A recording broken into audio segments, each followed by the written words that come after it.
going to go for 2-foot crisscrosses with running crisscrosses. So I'll do mostly running crisscrosses, but I'll throw in some 2-foot crisscrosses whenever I feel like it, and I'll just try to alternate between the two moves seamlessly. So 2 handles in my hands adds a little bit of difficulty. The handles keep moving, so you're using your forearms a little bit more, and of course you got the added weight with the 2 ropes combined. But the same crisscross techniques or tips that I covered in a crisscross tutorial video recently still apply. So let's do this.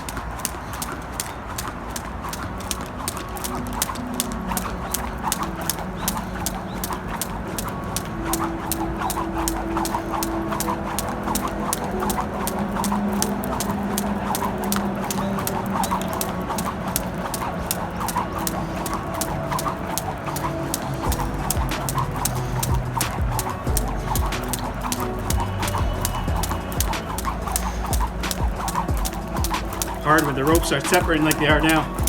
It's nice when they kind of wrap around each other.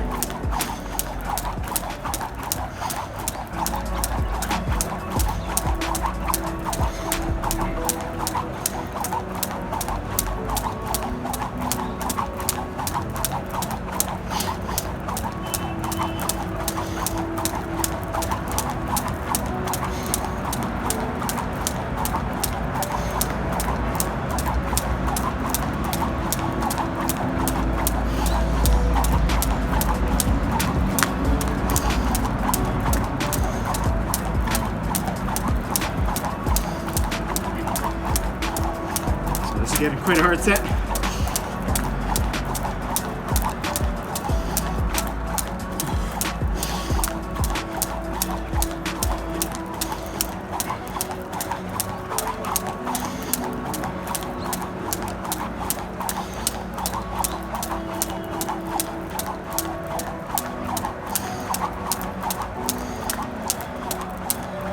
Whoa.